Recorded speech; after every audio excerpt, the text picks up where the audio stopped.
Welcome, everyone, to another exciting adventure on Riding Through the Unknown.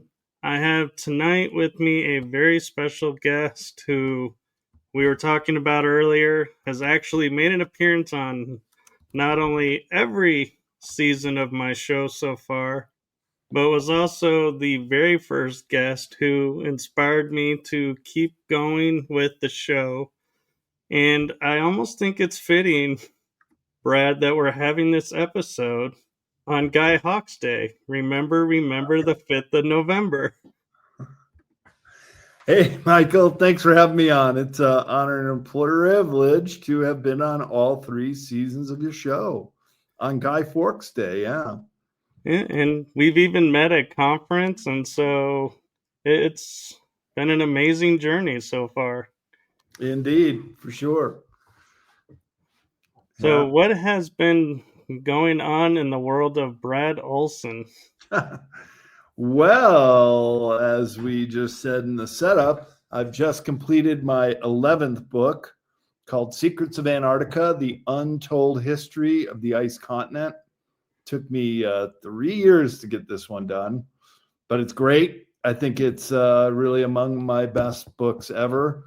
Shed some new light on the frozen continent and never before seen in the Western world maps of the underside of the ice in Antarctica that were used by the U-boat captains in World War II. Actually, Robert Seffer just came out with a video about the Vril women, and he did have some images of it. So he actually beat me by a matter of a week or two when his video came out showing these maps, because it's the smoking gun, Michael. It really changes everything because it shows that there is an entire landscape world under the ice there. And we don't even have to talk about hollow earth necessarily, because the polar plateau of Antarctica is 2 miles thick. And there's the book. Just put it up on Google Play yesterday.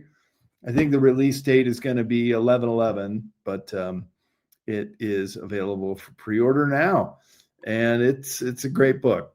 You're going to love it. I will send you a copy of it. I love the cover. The cover is like really engaging, actually. Yeah, so this is our reconstruction of the Battle of High Jump, also called the Battle of Antarctica, which took place in February 1947 against the U.S. Armada of ships led by Admiral Richard E. Byrd. Now, it wasn't just Americans. There were Canadians, there were also Brits and Australians involved. And the reason for that is it was the quickest they could put together an invasion force. And the only thing that Byrd said before Operation High Jump is that it was military in nature. So they go down there with this huge armada of ships. It breaks off into 3 groups. There was a central group, there was an eastern group, and a western group. And the eastern and western converged right on the area known as New Schwabenland. And I have maps of New Schwabenland and where they charted that out, as well as this route that was used underneath the ice.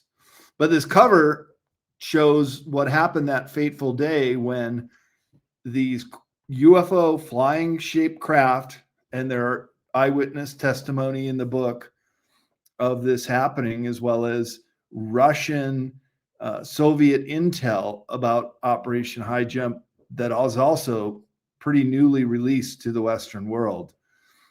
And this depicts these UFOs coming up out of the ice and also up out of the water and confronting the main armada of ships. And they could have easily taken out all of them. They did take out just about all the planes that were fighting back. They had some kind of force field around them that wouldn't allow our guns to penetrate. So it's a very one-sided battle. And by the way, Operation High Jump is still classified to this day. You can't even do a Freedom of Information to find out what really happened. So something really happened, and it was this battle that took place. It was over within 20 or 30 minutes. It was pretty one-sided, very quick, and then it sent the Allied forces packing 2 months into the 6-month expedition. So it was meant to go even the better part of the year, but well into 1947. But in February, right after the Battle of Antarctica, they turned around and left immediately. And Admiral Byrd made the very curious statement when coming back through Chile to El Mercurio newspaper, quoted him as saying that we would be confronted with an enemy that can fly pole to pole at incredible speeds. And then when he gets back to the U.S., he was read the Riot Act, put in quarantine, debriefed for quite a bit of time, and had to basically tell them we didn't defeat the Germans in World War II. They just relocated down here. Because did you know that not the Third Reich did not surrender, nor did the SS, the Waffen SS, the elite corps of the German fighting forces. Only the Wehrmacht, the army, the Luftwaffe, the Air Force, and the Kriegsmarine surrendered at VE Day, Victory in Europe Day, in May 1945. All the rest, all the money, including Martin Bormann, the money man, he kept popping up all over South America in the 1950s, and they took all the gold and all the loot out of there and started these investing in companies that already existed or creating shell companies, moving a lot of money around. And it's a very good chance that Hitler himself evaded death and just a doppelganger was killed. And he too lived out his life in South America. But I do believe they made a visit to the base or bases or colonies in Antarctica, maybe on the front end before they went to South America. I just thought of something interesting in my head. Is they all viewed themselves as the Aryan race, which starts with an A. They went to Antarctica, which starts with an A. They hid out in Argentina, which starts with an A. I wonder if there's a connection there. Hey, I got one more for you, and I saw it in your the setup about Agartha. Some of the maps, including the very specific directions. You know how Germans are; they don't screw around with anything that is not exact how they want it. So there's written diving directions for the U-boats, and you'd follow these courses. You come up to a lake under the ice, you go down again, and then you pop up. And when you reach the lighthouse of Agartha, it's even written there. I reprinted it in my book, in this classical writing of the Germans. They are meant to break out packet number 3. I've had this incredible research assistant that's helped me with this book, and we've not been able to locate packet number 3. But if it ever comes up, boy, would that be interesting, because it's how the staff of the U-boat, the commander, the captain, and the sailors, how they are meant to interact with the people of Agartha. So another A word for you there, Michael. Indeed. And I also, with Admiral Byrd wanting to warn people about what's coming, I can't help thinking shortly after this, is that not in the timeline when War of the Worlds came out, in which there was an alien invasion that we were unable to stop except for the disease? And then I found out there was a TV show that said, oh, they just went into hibernation. Now they can take over our bodies. But do you think that was Admiral Byrd trying to say, hey, this is what's coming? We need to prepare? Well, I like your way of thinking, but that was pre-World War II, the War of the Worlds. And actually, I write about it in my book, Future Esoteric, because it's one of the reasons why they said the American people can't handle the truth. We got to keep this all covered up as far as releasing information about ETs. And it was staged pre-World War II. So in the late 1930s, it was Orson Welles who read the script from an older novel by was it so Orson Welles, and then it was two Orsons.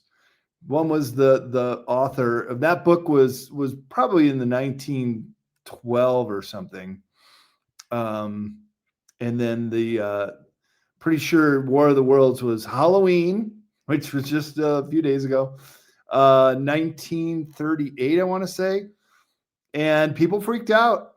And then the Brookings Institution did their report and said, "Look, we did this to show people, try to test them out, what they would do, how they would handle this kind of information." Obviously, they didn't handle it well. Interestingly, it was written by H.G. Wells, who wrote The Time Machine. Wells, and read by Orson Welles. Yeah. Yeah. Which is interesting because he did The Time Machine too, and Journey to the Center of the Earth. So you also had in your setup piece about the Hollow Earth, and I have a chapter on Hollow Earth in the book, that the entrance is at both of the poles. And this corresponds with other literature, namely the Smoky God, where they took a boat in the North Pole, entered into this hole in their boat. Apparently it's in the water, and then popped up underneath the ice in Antarctica some years later, a father and a son. So I quote an excerpt out of the Smoky God. That's a real fascinating story, where they met giants and the whole inner earth civilization. You know, there are times that I wonder in literature when we read stories about how there was like a whirlpool where the ships would get sucked down.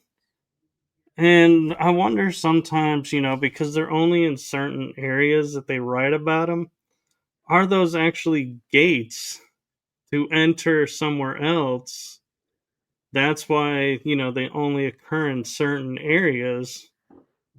And we just naturally assume they're gone and lost due to the water crashing in. But could they have gone somewhere else and, that's what they're entering? Right. Well, I like the way you're thinking, Michael, because that's occurred to me as well, that there would be multiple ways to come in, not just at the two poles. And I reproduce a map of Agartha in my book, Secrets of Antarctica, that shows this inner Earth hollowed out and some kind of inner sun. I still am kind of trying to wrap my head around how that works. But everything was opposite polar. That I found interesting. So just like in the Smoky God, when they got in there, their compasses were pointing to the southern pole, where they had just entered close to the North Pole. And then when they sailed through the oceans, apparently they interconnect, and you can do the whole world on the inside just as you can on the outside. When they got close to the South Pole, their needles were pointing to the North Pole. And that's really interesting because that's also depicted in these Tibetan diagrams of the inner Earth, which I also reproduce in the book, that show the poles being opposite, but also this inner Earth surrounding the core. But on that map of Agartha, they show they also show several cave systems that go through, and a couple examples are the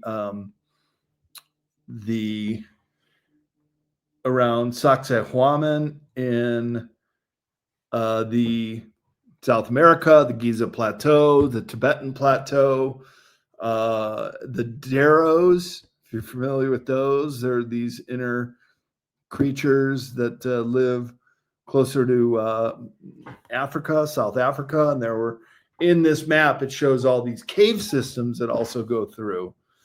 So it's really intriguing that there has been this long history of the inner earth or hollow earth, pretty much interchangeable, that has these high civilizations. So in the 1930s, the Nazis were sending all these expeditions to the Tibetan Plateau, to Tibet and what is China and the Gobi Desert region, the high plateau where Tibet is. So you remember the movie 7 Years in Tibet with Brad Pitt? Yeah, so this was based on one of those expeditions, but they didn't talk about trying to find the entrance to inner Earth. But apparently the Nazis did, and there was a guy that led one of the expeditions named Ernst Schaefer. So he comes back in 1938, and the Nazis cannot put together their first trip to Antarctica soon enough. They waste no time and mount their expedition to New Schwabenland. And that's when they started setting up the base there, base 211. But then there was the larger of the two that was less military but more science-based, and that was called New Berlin. And that was a veritable city. And we think we've pinpointed it to close to being located near the South Pole. And the South Pole is also where there is this rumored giant hole in the ice. And that's why the NSA and the secrecy and the no-fly zone are in place, is to keep people away from it. And then that's the other entrance down under the ice, perhaps into the hollow earth, but certainly in the inner under ice realms. And so they're doing studies now, Michael, and I have several of them that I illustrate in the book, that where they're using that sonar scan, much similar to what they just did in Egypt to locate all the underground features on the Giza Plateau, doing it in Antarctica and finding it is a veritable world down there that even has different kinds of creatures and life forms and water flowing out. Because what people should understand is that Antarctica is the most volcanically active continent in the world. So 14 known active volcanoes, but 93 geothermal features. So you have the propensity to create these very large under ice domes, which have flowing water and lakes and a whole ecosystem down there. And what's interesting too about Antarctica is we all were taught growing up that it's a continent on the bottom of the planet that's always been an ice shelf. And they're now discovering that it was actually green at some point, and that there was a shift in the climate that froze it over. And I start to wonder, is it the climate that froze it over, or did ETs decide, hey, there's too many eyes now coming into our area, so they put like a holographic cloak, so to speak, over it so that we all would go, oh, nobody could live down there. Let's just focus over here where people could live. Well, that would have been a long time ago, because the ice cap has been there for many thousands of years, certainly before our civilization rose up.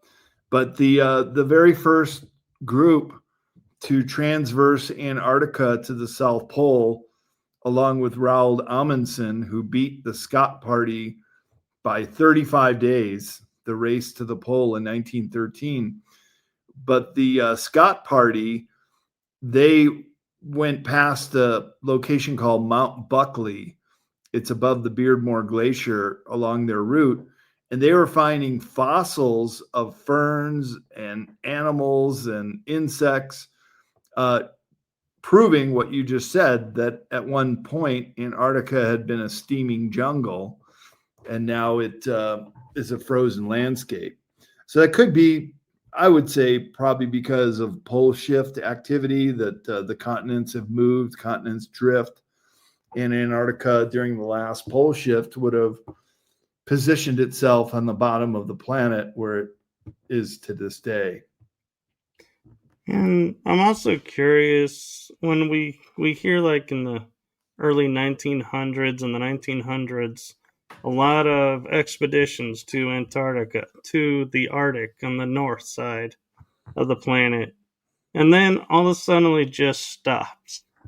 And nobody wants to go there anymore. And I highly doubt it's because we figured out everything that's going on there.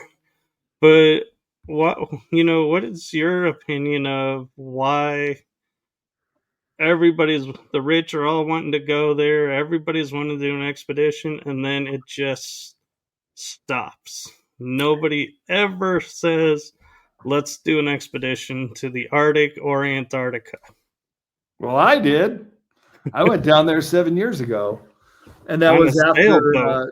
John Kerry. And so I went just a year or two later after all those elites went down there. And I think the most fascinating one was Prince Harry, the second son in the royal family in England. So he was in the armed forces, and he went down there with a bunch of his army buddies to cross country ski out of the South Pole. Well, the South Pole is just on the top of the polar plateau. There's nothing for hundreds of miles in all directions. So what the heck are you doing? Unless they got permission to go to the hole. And Brian S., the whistleblower that Linda Moulton Howe brought out about 10 years ago, I had the great opportunity of talking to him for about an hour doing the research on my book, and asked him the circumstances of his group was doing an emergency evacuation to the Davis base. And if you look on a map, and I haven't got his map reproduced in the book, that they were told to fly around the no-fly zone. It was always what you'd have to do as a pilot, but there was somebody's life in danger. And so they defied the no-fly zone, and they went over the air sampling station area, which is this huge area on one quadrant of Antarctica. And there they saw the hole in the ice. Everybody aboard saw it. They kept talking about it. And even when they were return flight, they said, let's go check it out one more time. And then somebody crackled over the voice, over the radio, and said, no, divert now. You are not to fly over there. But the damage was done, and they had already seen it. And this is what really struck me that was so interesting about it. He said that out of the South Pole, it's called the Amundsen Scott South Pole Research Station, there are cat tracks, just like you would see on a ski mountain that groom the trails. That's basically how they move most of the merchandise in Antarctica, are on cat tracks. And then snowmobile tracks leaving from the South Pole Station to this hole in the ice about 40, 50 miles away, certainly far enough that if you were at the base, you would never be able to see it. But that when there's a road that corkscrews down, that you can actually take ground transport, or in the case of Prince Harry, maybe they were cross-country skiing down it a ways. But it goes down. It's over 2 miles deep, the polar plateau there. So it can be done. And in Prince Harry, they're gone for about a week. So what the heck are you doing out there unless you're going to this place? Exactly, because I don't see myself sitting staring at endless white for a Right. week and going, this is super relaxing. Cold as hell too. And so, do you think that the Arctic and Antarctic are actually connected somehow? Well, that's if we can consider the hollow earth theory, then there is entrances, large entrances, both in the north and the south. And then there's also cave entrances all around the world. But there would be an inner ocean as well, and that would be the connection. That's how the father and son said they sailed their boat in the book called The Smoky God, which is about 100 years old book, but it was quite a sensation. It was really largely responsible for a lot of people starting to think about the hollow earth. I think even H.G. Wells, when he did Journey to the Center of the Earth, probably read that book and was inspired by it. And it was written as nonfiction. It was written as their travel journal when they went through there. It's really a fascinating read. And like I said, I excerpt some parts of it in my book to just give the illustration of how these two did it. So to answer your question, if it is indeed true that there is this hollow earth or an inner earth with oceans that flow all the way through, then yeah, it would be possible to connect through the And inside. talking about, Journey to the Center of the Earth, the one thing that's interesting that I don't think a lot of people pick up on is the very beginning of the movie when they start the expedition. They're starting it because they have a map. How do you have a map to something that's never been explored? So it's like, wait a minute, somebody had to go down there, map it, and come back. Right. Just like how do you get your packet for the lighthouse of Agartha, and how do they know how to interact with the people down there? And they're very human-like, but much taller, very, very tall, way, way taller than the tallest humans. So they're human-like, but not quite human. So in South America, you can go to museums where they have the elongated skulls with like a head that much bigger in the back, 30% larger cranial capacity in the skulls of those elongateds. And they've been found around the world, the Black Sea region, Europe, and Asia. Egypt, too. Yeah, and that's right, King Tutankhamun. I have a image when they did a scan of his body, when they CAT scanned him. He was an elongated. So was his uncle, King Akhenaten, and his wife Nefertiti, who wore that big head gasket. I mean, you could make the argument that's the reason why the pharaohs wore those headdresses, was to disguise their elongated skulls. And then so that then begs the question, who are these elongated skulls? And in the Bible, it says that book of Genesis, in the very beginning, that that these men of renown came from the heavens down to earth, and they saw the women were fair and mated with them. So to me, that sounds like the Anunnaki are the space visitors who are also very tall with elongated heads, and the offspring were the Nephilim. So keep this in mind, that you can have two similar species that mate. For example, you can mate a horse and a donkey, and the end result is a mule. It's a little of each, right? Same thing with, I think, with humans and Anunnaki, that perhaps they could mate as well, and their offspring were the Nephilim. And there's a whole lot of weird stuff about the human genome, as well as our blood. Are you familiar with the Rh negative blood?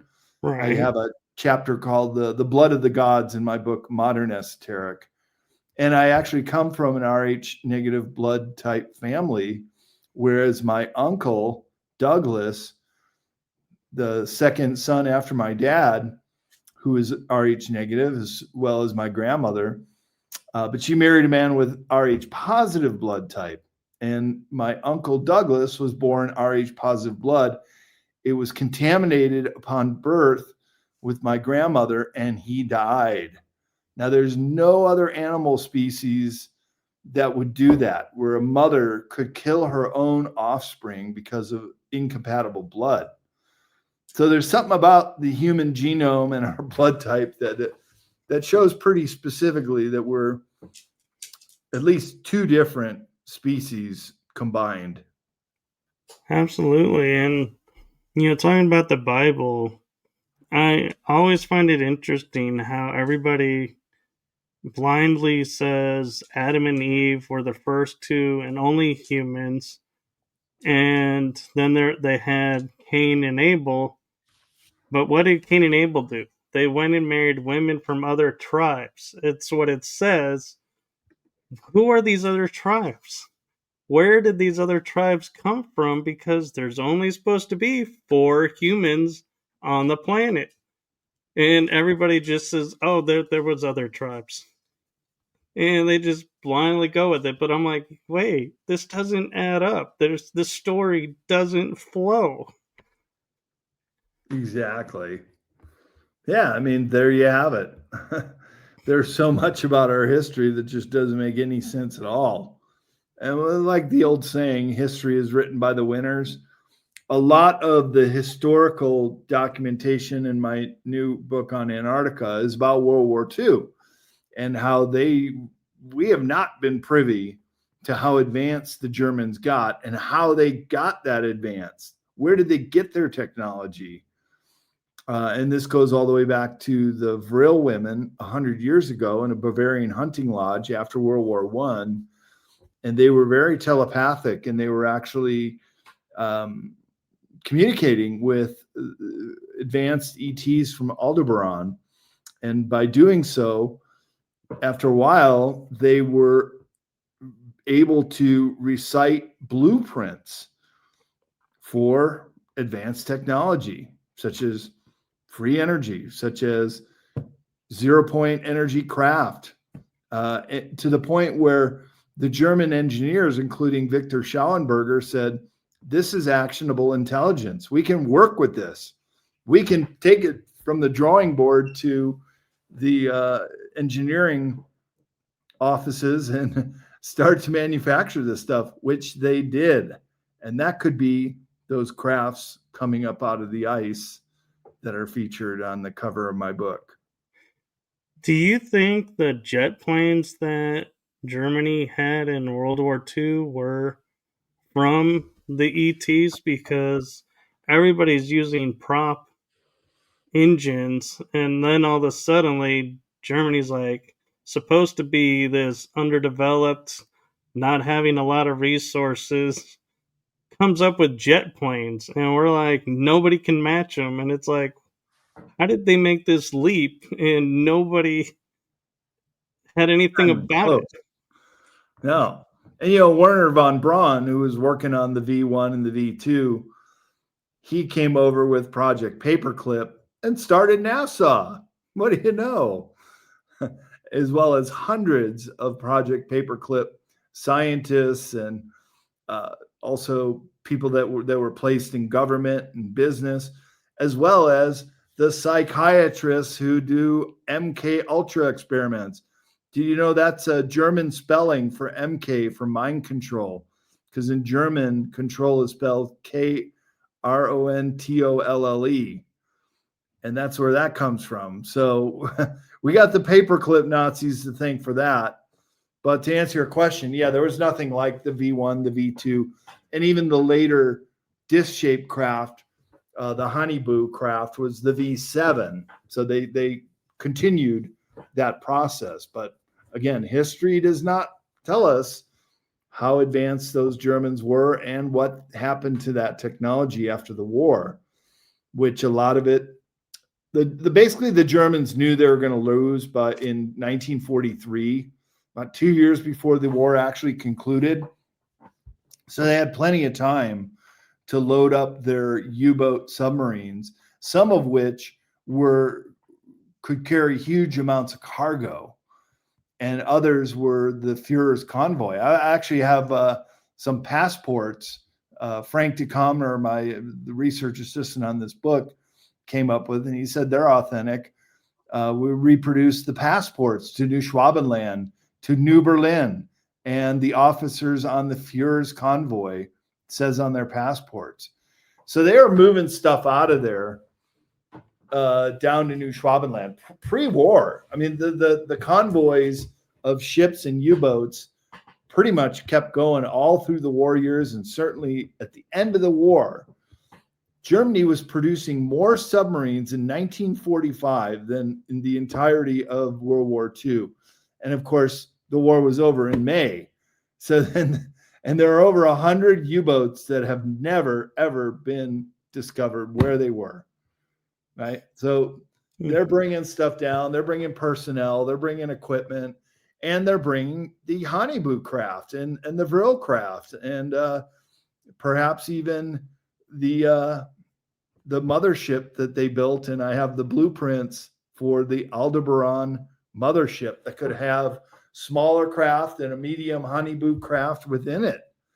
So they were very advanced. And if history were to tell the truth, you'll find that the Antarctica Germans, who basically after the war, they dropped the Nazi. They don't like to be called that anymore. They're the Antarctica Germans. But they also started their own secret space program, which we know Penny Bradley was a part of, and others in the conference called Nachtwaffen, which is the Dark Fleet. And that was also inspired and backward engineered through reptilian craft, which the Germans allied themselves to during World War II. And just like we fell into the trap with the Greada Treaty, okay, you give us technology and then we'll let you abduct people and mutilate cattle and stuff like that in this country. Germans did the same thing and fell into that trap as well. It's not good to make treaties with malevolent ETs.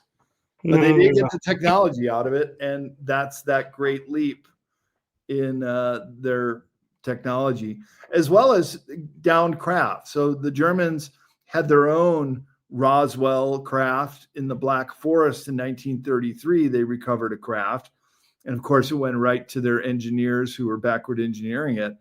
But Mussolini, he had even a better one, a nearly intact UFO that came down in the Lombardy region. He also let the German engineers have at it and start to deconstruct it. And that's what backward engineering is. You just basically take it apart, figure out how it works, put it back together, get it to work again, and then have your engineers manufacture those parts and make your own products.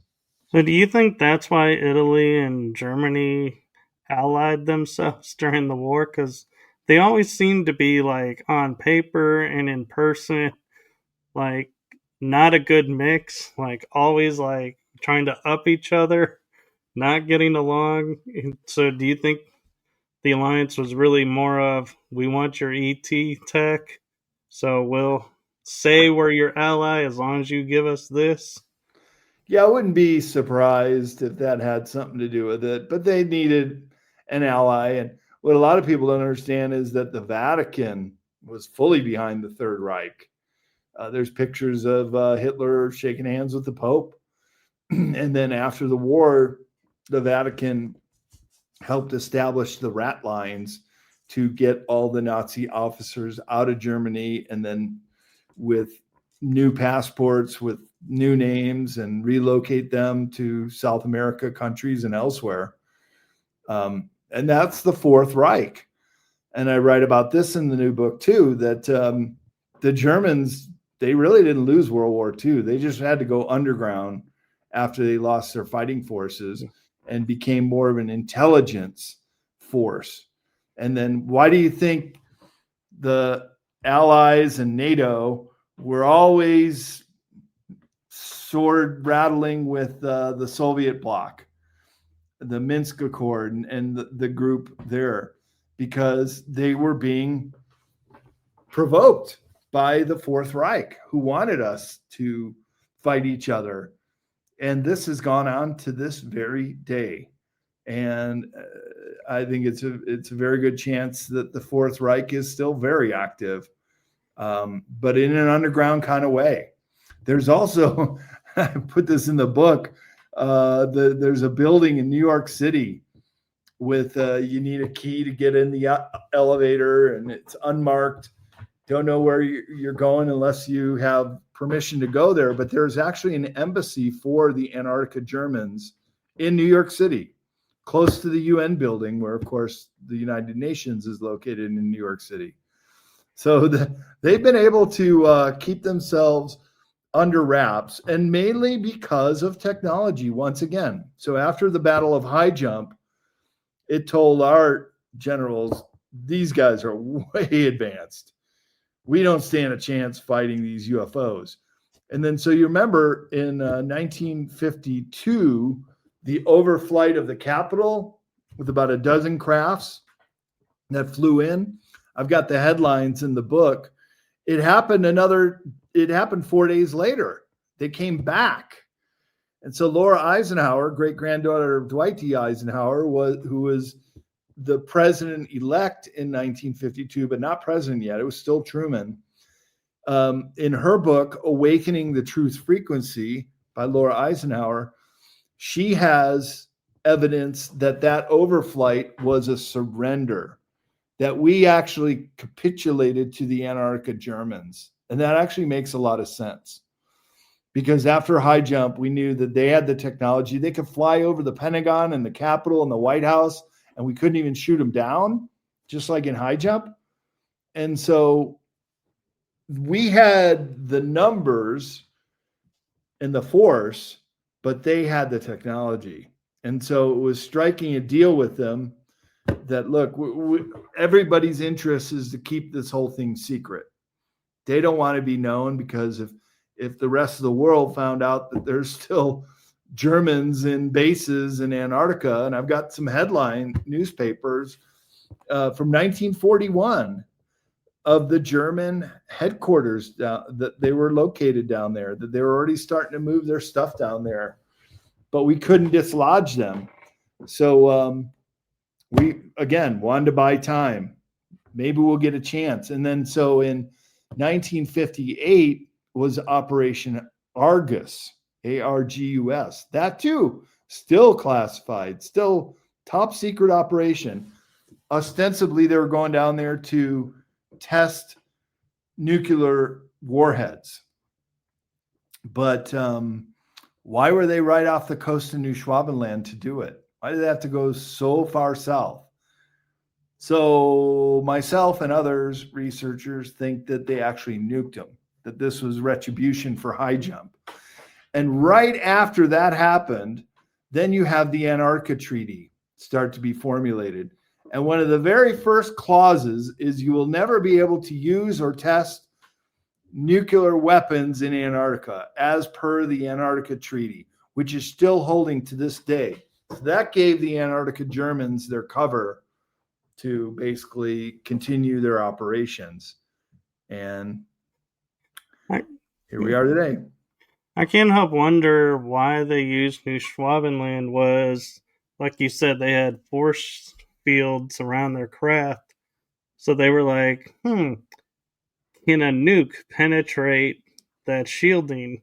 And they were trying to see maybe if they could finally, like you're saying, turn the tables and be like, we now have the ability to strike at you. Now we're coming to a different accord. Yeah, good point. And also, there's 2 miles of ice. So even if they were dead on the target, but the New Berlin base is under the ice 2 miles below, I don't think it would have much effect. So in the event I'm able to go back down there, and I'm actually working with a venture capital company called VC Cross, and they're trying to raise funds. And I go back down there. I know where to go. I have the itinerary. Go down there with a film crew and do a documentary. And one of the places I'd go is New Schwabenland, or the area that was known that. It's Queen Maud Land on globes. That one thing I would do is bring some Geiger counters, because if we could determine that it got hit by a nuke, that's huge. That's big news. It is, and I will just say, do us all a favor and don't use the sailboat this time. Yeah, I threw up quite violently. No, we're flying in next time. And you can. There are places you can go in Antarctica. See, this is kind of a misconception. Where we went, it's kind of the tourist area on the Palmer Peninsula. But I was there on a sailboat, 14 of us, for about a month. But there are other areas you can fly in. And I've talked to a group that organizes trips.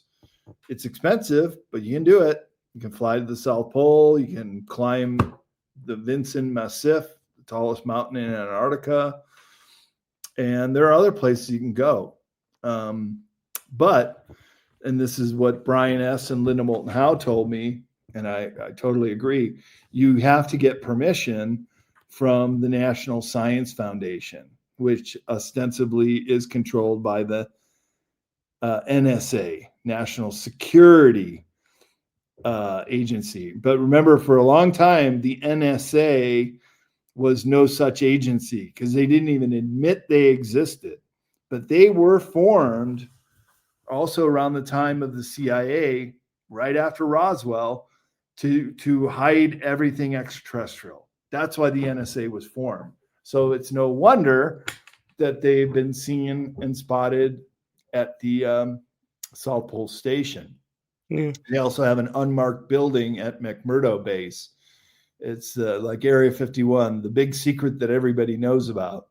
So the place is crawling with intelligence agents, and it just begs a question: what are they doing down there, unless they have some kind of big core secret to hide? Right, and we also had that base in Greenland that we abandoned because they were like, we can't keep the ice permanent for the missile base. And I'm thinking, you have a city under the ice, you're building in the ice, and we have bases all over the world. I feel confident if they really wanted to, that base would be in existence today. I think it's because somehow the story linked in Camp Century, I believe it was called, had to be shut down because it was no longer secret. So they made a big showing of moving out. But I often wonder, did they really move out, or did they just move the surface out and left the actual base still active? Yeah, that's a good point. Did you know that that Thule base at the northern part of Greenland, that was originally a German base? They too were colonizing the Arctic region as well as the Antarctic region. They pulled out after World War II, and then it's administered by Denmark. The whole of Greenland is, but it's been a very strategic military base, and that too has never quite gone away. Yeah. And I have a question for you about Antarctica, but it's more from a TV show point of view, and that is the Stargate SG-1 series. They showed Antarctica being a place where a Stargate was buried in the ice, and that there was an outpost there for the ancients, as they called them, which we could call the Anunnaki. And that outpost was like a protection base for the planet. Do you think that that really is there? Or do you think something else is there and they were trying to make us distracted by saying, oh, look, there's a base here to protect us, when it's something else? Right. Well, the old saying, art imitates life, or life imitates art. That there's a fine line between what Hollywood represents and the reality of it all. I like the quote at the beginning of the very first Alien movie, when they're waking up out of hibernation, and the reason they have to wake up is because they're going to go investigate this planet where they're getting some kind of signal coming from it, and their ship was nearby. But they said when they're waking up, hey, we're getting a call from Mission Control in Antarctica. So even in the future, they're portraying it. But I'm not sure the episode you're talking about, but in our free will world that we live in, that we all have the free will to make our choice, you can't just spring this stuff without any clues or any pre-knowledge. You have to do it through Hollywood and movies and TV and music, because that will then be the justification. Look, we told them in Stargate, we told them in Alien that they're this mission control down in Antarctica. That way, when they go ahead and do it, it's the revelation of the method that they say, hey, we tried to tell them. We did tell them in our movies and stuff. If people don't listen, that's their fault. And it's a form of mocking the victim. I get into this really deep in my esoteric series of books, especially in Beyond Esoteric, where we are basically having our free will hijacked because they're using movies and other media sources to basically say, hey, we told you, but you didn't listen. So now it's on you. And one of the things I like to point out is in the golden age of television, when it was first starting out, you had like the Donna Reed show, or, you had shows. Then all of a sudden, one day after the CIA's in operation, it becomes, oh, you need to watch this program on TV. And the whole lingo of television went from watching shows to watching programs. And everybody just was like, oh, great, we're getting this new program on. How great is that? And didn't realize they're talking about programming this, not a program like you're getting to read, like you would read from a play. Exactly. Tell, lie, vision. You can tell your lies with vision, that you see those lies.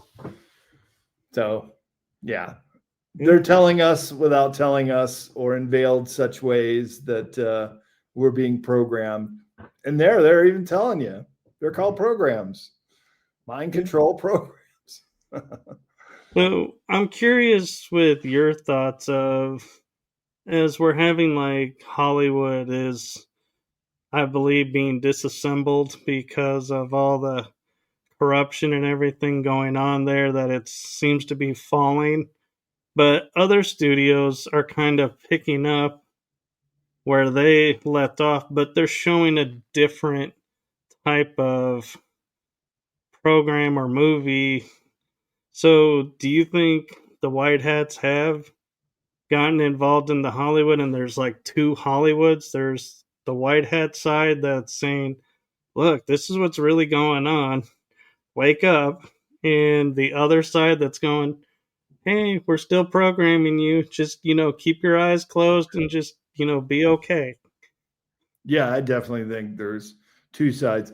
But I'd say the White Hats are more operating on the alternative media, because mainstream news, especially, is dying on the vine. Nobody watches it anymore. We all know it's fake news. So we're having much more effective communication on alternative media channels. So whether you know it or not, Michael, you're actually part of the solution, helping people understand these thorny topics that need to be constructed in the alternative media. Well, I'm happy to play my little part. Yes, you do. And thank you for, playing the part that you play. And one of the things that I'm kind of curious too, that you talk a little bit about, because I've seen some presentations, places like Newgrange, where Yeah. it aligns with the sun and it's like a calendar in the ground. But I wonder, because of the way it's built and the way that it's located, do you think that it really is an astro calendar, or could it be like a temple or a home that the giants use that was left behind and we just go, "Oh look, the sun is there. Astro calendar. Okay, we solved it." Right, right. Yeah, that's a. I'm glad you brought that up because I did a whole series of books on sacred places, and indeed, there are so many around the world that have these astroastronomy and archaeoastronomy features. That is, in the case of Newgrange, you have this Neolithic stone constructed temple that has this passageway that goes deep into it, covered over with earth, but an inside cave like structure that was created. And at the very end of it are these triple spirals carved onto a stone that only on the winter solstice does the sun shine all the way through on the couple days before and a couple days after. So that couldn't have been coincidence. It had to have been the planned into the entire structure of Newgrange. And also, I'm not sure, how much you know about the Nazca lines, but when I was talking with Barbara Lamb about them, she pointed out that in Chile, I believe it was, there's a trident glyph that points right to Nazca. And I was like, I've never heard of the trident glyph. And found that really interesting that they would have a glyph that points to the lines that's so far away that, what would be the purpose of that? And I was like thinking, could it be like we use landmarks to point, for directions? Could a ship coming in go, oh, look, there's the trident. Okay, turn here, and on this course heading, we'll hit Nazca. But it's like, how has nobody ever heard of this trident? Mm. Yeah, there are other geoglyphs in South America outside of the Nazca area in Peru, which is the highest concentration of these geoglyphs, but there are other ones. Yeah, and yeah, I've not heard of that trident. I want to look into that. But the Nazca lines are just totally fascinating. That you really need to be up above them to make them out to understand what the shape and figures are. Yeah, and we can't replicate that today. And as much as advanced as we say we are, there's so many things around our planet we can't do that the ancients did. So I wonder, have we really progressed or have we regressed? Yeah, good point. I'd say it's up to debate. Are we evolving or are we de-evolving? Right. Yeah. So what do you have coming up? Anything that you want to promote aside from your book that we've been talking about? Yeah, I got a couple conferences rounding out the year. In fact, I'll be flying out to the UK for Miles Johnston's Basis Project conference in the middle of December. And I'm going to meet up with Hugh Newman and J.J. Ainsworth, some friends of mine who do a lot of megalithic work and studies. And we're going to go to Avebury and hopefully Glastonbury and Stonehenge. And then I come back and I speak in Menlo Park, California, kind of more of a private group that they're having me back for the third year in a row. And then I got a whole bunch of conferences that are stacking up in 2026, including I'm going to Germany, where I will meet with my research assistant, Frank, and he's going to co-present with me on our research of these maps and U-boat instructions under the map and a whole bunch of other stuff. And also I'm speaking at the Bosnian Pyramid Conference in June.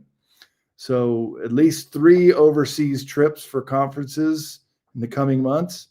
And all that information, the links and conference information can be found on my website, bradolsen.com, just as my name spelled. And go to the conference link and you'll see where my upcoming talks are going to be at. Hopefully like the one in Orlando or in St. Pete. So I'll be able to meet up with you again sometime, Michael. It's great to That meet you would face be to really face. cool. And Yeah. if you have time, I have another question for you. Because since you mentioned Avebury and Glastonbury, there's talks that that is the Avalon of the Arthurian lore, and I use that over legend because I think we've proven Arthur's been around. We just haven't really proven when, but we know he did exist. So, do you think Glastonbury and that area is the Avalon of lore? And do you think it has a connection to the stars? Yeah, I've seen the zodiac around Glastonbury. It's pretty fascinating. That's why I'd love to go there and check it out. Um, it's hard to say, legend or factuality. No, nobody believed that the ancient city of Troy was real until Schielman, a German archaeologist, found it in the 19th century. They thought everything that was written about in Homer's Iliad and the Odyssey was just all make believe, but then turned out to be true. So maybe there'll still be something that will connect Glastonbury to King Arthur. I'd like to think so. It's a great story, and maybe the truth is out there, Michael. We'll still find it. Yes, and so I'm sure you have a lot to do, so I will wrap up with simply saying from my show and myself to you, Brad, thank you for everything you're doing to awaken humanity. Well, thank you, Michael, and it's always a pleasure to talk to you. And thanks for having me on again. And thank you for all that you do to awaken humanity. I mean, this is a team effort. We're the ground crew down here. We're all doing what we do in our various ways to help elevate the human race. The Great Awakening is upon us. Yes, it is. And if you want to catch Brad, he may appear next season. You never know. So if you want to keep following along and subscribe to the channel, because you never know when Brad's going to make an appearance. It'll happen again. And then also people can go to cccpublishing.com. That's our publishing website where all my books are. And if you get one of my books off cccpublishing.com, then you can get a signed copy. But we also have Laura Eisenhower's book, Awakening the Truth Frequency, is there, and Michael Jaco, Leon Lyon Zagami, a whole bunch of other authors at cccpublishing.com. So check that out and get your signed copy. Get it right out. You have a lot of great disclosure through your publishing. I am so impressed with all the books that are available there and topics. Well, thank you, Michael. Yeah, and have your listeners and viewers check it out too. Yes, the links are for everything we've been talking about are in the description. And do go and check out his new book. It is, you can pre-order it, I believe, until the 11th when it comes out. But it is, I can say, every book that I've read of his has been mind-blowing and so cool to read. So you definitely don't want to miss out on this book. Thank you, Michael. Yep. And then physical copies ship at the end of the year on New Year's Eve. We'll have the physical copy of Very Secret cool. Antarctica. Yep. So thank you to our guest and thank you to everybody who is watching and was chatting in the chat room. And thank you all for coming in at an early hour. I know it's not our usual time, but when you have such an esteemed guest, you have to make some exceptions. No, I'm kidding. He's a great guest, and we like to kid around, but I'm grateful we were able to make this work. And so thank you, and blessings to you, Brad, and all your adventures and your new place that you got going on. Thank you. So with that, we are going to say goodnight, everybody. Thanks, Michael. Have a good night. Have a good night, Brad.